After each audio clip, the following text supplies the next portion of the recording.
Prophethood is a concept that is common to Judaism, Christianity, and Islam. Both the Bible and the Qur'an define the concept of prophethood in highly noble terms.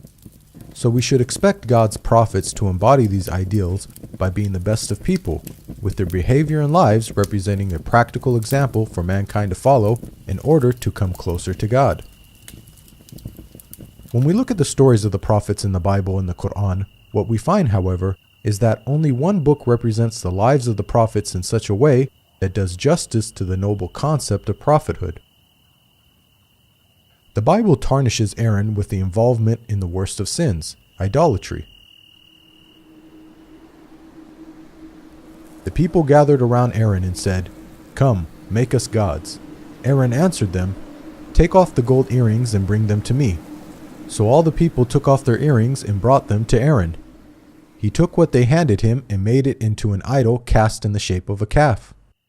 Monotheism, worshipping only one God, was the very essence of the message that God tasked Moses and Aaron to impart on the Israelites.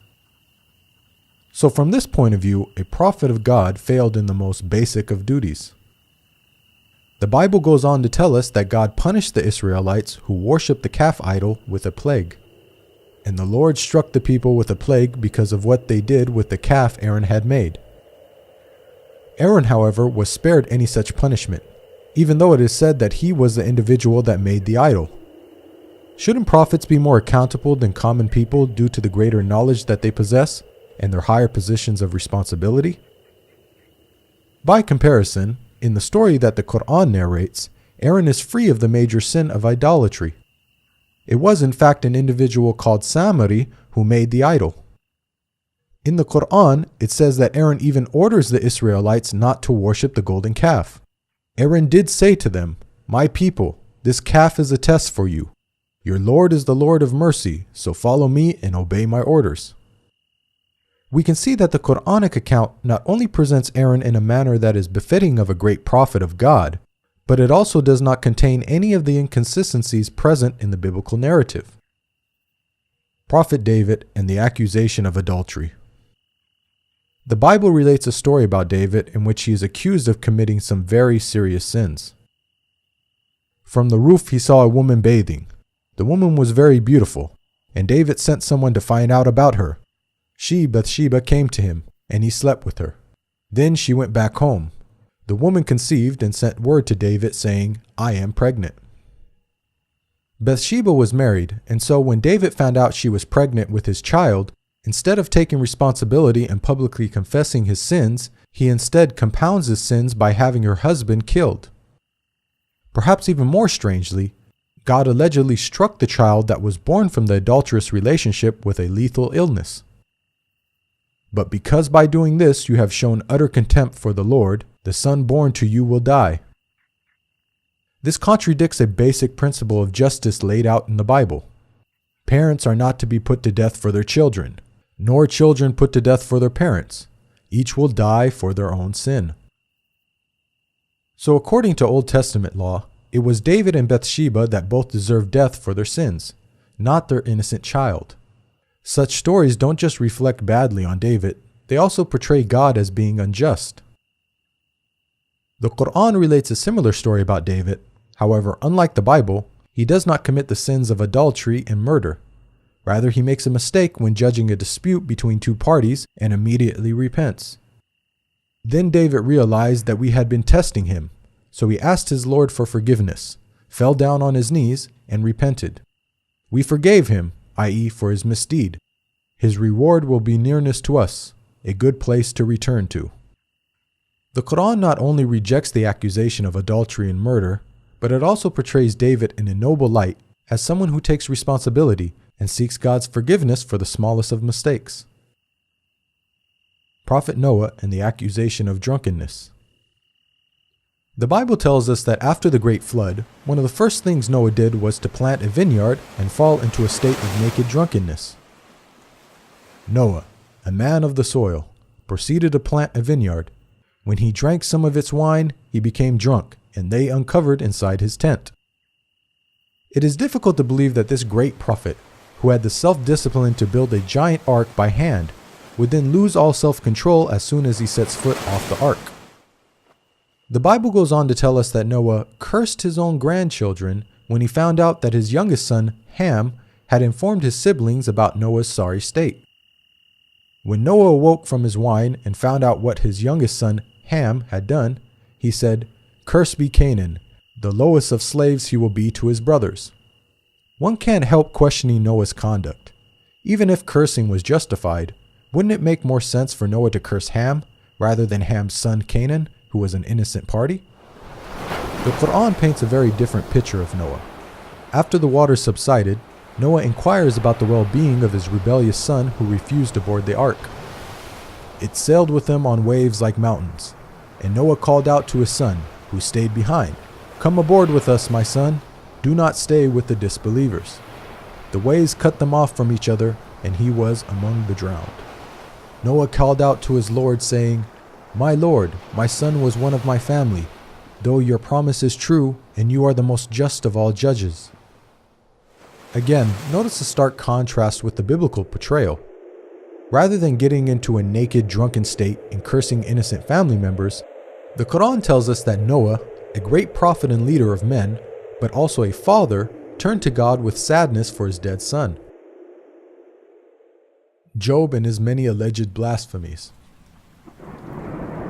The story of Job in the Bible is one of a prophet being severely tested. The story begins with God highly praising Job for his righteousness. God says to Satan, "Have you considered my servant Job? There is no one on earth like him. He is blameless and upright, a man who fears God and shuns evil." Satan proceeds to challenge God, stating that the only reason Job is upright is because Job has a good life.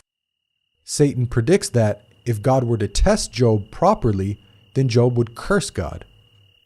"But now stretch out your hand and strike his flesh and bones, and he will surely curse you to your face." God allows Satan to test Job, and once the trials commence, Job fails to remain patient, and even goes so far as to blaspheme against God numerous times. "Then know that God has wronged me and drawn his net around me.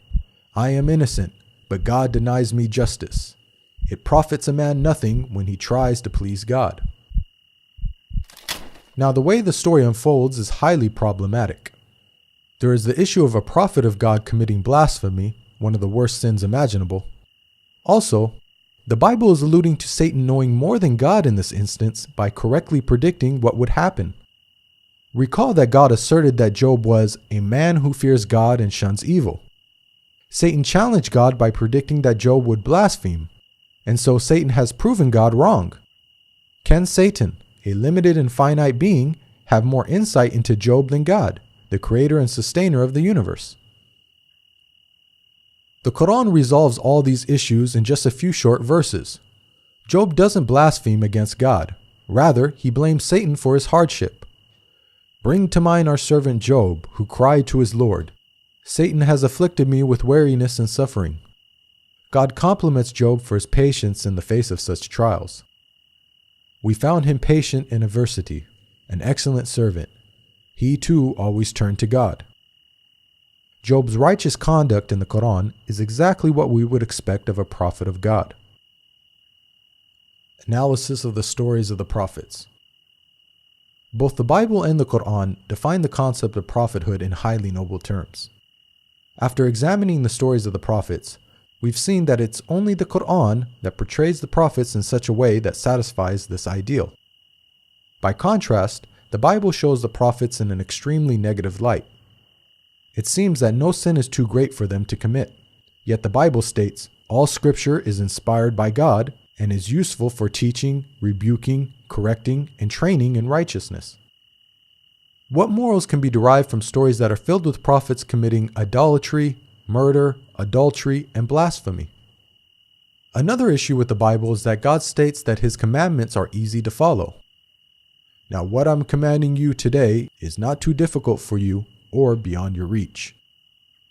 This message of encouragement was proclaimed to the whole of Israel, prophet and commoner alike. But how can the Israelites have been expected to keep the commandments when the prophets, those who were divinely handpicked and tasked with upholding and teaching the commandments, failed to keep even the most basic of God's laws. Does this not make a mockery of God? One of the names of the Qur'an is Al-Furqan, meaning the criterion between truth and falsehood. So the Qur'an not only confirms the scriptures that came before it, but it also corrects their distortions. We sent to you, Muhammad, the scripture with the truth, confirming the scriptures that came before it, and with final authority over them, so judge between them according to what God has sent down. The Qur'an defends God's righteous prophets against the slander and falsehood attributed to them in the Bible. It provides the best guidance for those who want good examples to follow in order to come closer to God and be successful in the hereafter. There is a lesson in the stories of such people for those who understand. This video is based on the book Jesus, Man, Messenger, Messiah. To learn more about the prophets in Christianity and Islam, please download your free copy of the book at the link below.